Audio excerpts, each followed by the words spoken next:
आप देख रहे हैं अल्फा डिफेंस हिंदी में आपका स्वागत है।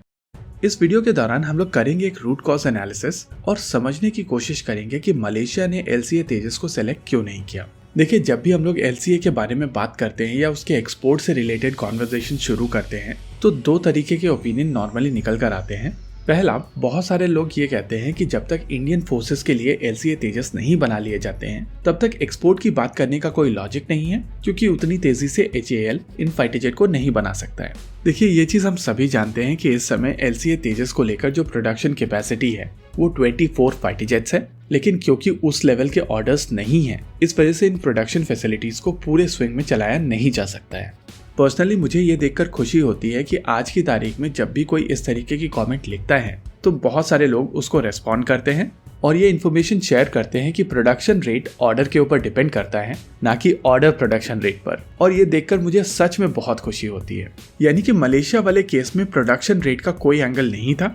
वहीं पर जो दूसरा लॉजिक दिया जाता है, जहां पर कहा जाता है कि एक सरकारी कंपनी की तरफ से ये फाइटर जेट बनाए जाते हैं और ये सरकारी कंपनी क्वालिटी प्रोडक्ट डिलीवर नहीं कर पाती है।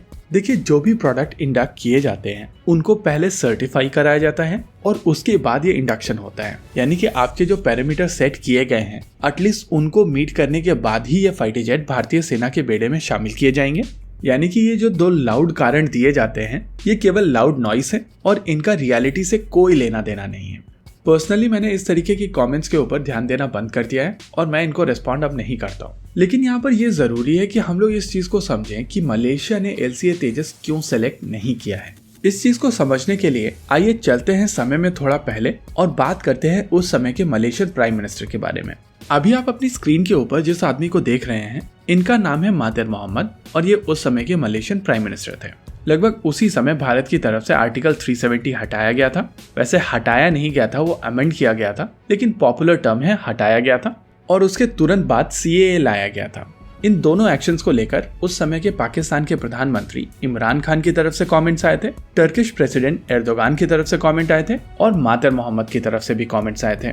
ऐसा करके बेसिकली ये तीनों अपनी डोमेस्टिक पॉलिटिक्स को एड्रेस कर रहे थे। स्पेसिफिकली महातिर मोहम्मद एक कोलिशन में थे जहां पर उनकी पोजीशन काफी वीक थी और उनके ऊपर प्रेशर बनाया जा रहा था कि वो प्रधानमंत्री की पोजीशन से हटें। इसी दौरान उनकी तरफ से इस्लामिस्ट पार्टी PAS के साथ में एक कोलिशन बनाने की कोशिश की जा रही थी और इन सभी पॉलिटिकल चीजों के चलते उनकी तरफ से इस तरीके के स्टेटमेंट्स दिए गए थे। इन स्टेटमेंट्स के रिटेलिएशन में भारत सरकार की तरफ से पाम ऑयल इंपोर्ट को कम कर दिया गया था, जिसका लगभग 1 बिलियन का लॉस हुआ था मलेशिया को। एक मोमेंट के लिए आप अपने सारे बायस को एक साइड रखकर इमेजिन कीजिए कि आप मलेशियन एयरफोर्स के चीफ हैं। आपको अपनी लोकल पॉलिटिक्स पता है, आपको ये भी पता है कि आपके पॉलिटिशियन आगे ऐसा कर सकते हैं और नेचुरली भारत की तरफ से इस तरीके का रिस्पॉन्स भी आ सकता है। ऐसे में क्या आप एक इस तरीके के फाइटर जेट को लेकर कमिट करेंगे जिसके ऊपर आपकी डोमेस्टिक पॉलिटिक्स का इम्पैक्ट आ सकता है? और अगर इस तरीके के स्टेटमेंट्स आते हैं तो स्पेयर्स भी अटक सकते हैं। जाकिर नायक एक ऑनगोइंग इशू है और नेचुरली इसको लेकर आगे चलकर चीजें कॉम्प्लिकेटेड होने वाली हैं। यानी कि पॉलिटिकली जिस तरीके की सिचुएशन आगे बन सकती है उसको देखते हुए LCA तेजस मलेशिया के लिए एक अच्छी चॉइस नहीं थी और कहीं ना कहीं वो फैक्टर यहाँ पर सबसे इम्पोर्टेंट फैक्टर रहा है। डिफेंस सेगमेंट में एक्सपोर्ट केवल आपके वेपन सिस्टम्स की कैपेबिलिटी के ऊपर डिपेंडेंट नहीं होता है, वहां पर जियोपॉलिटिक्स का एक बहुत बड़ा इम्पैक्ट होता है। और रही बात लोकल पॉलिटिक्स की, तो कई बार जेस्चर्स लोकल पॉलिटिक्स को एड्रेस करने के लिए किए जाते हैं, लेकिन उसका इंटरनेशनल इम्पैक्ट होता है।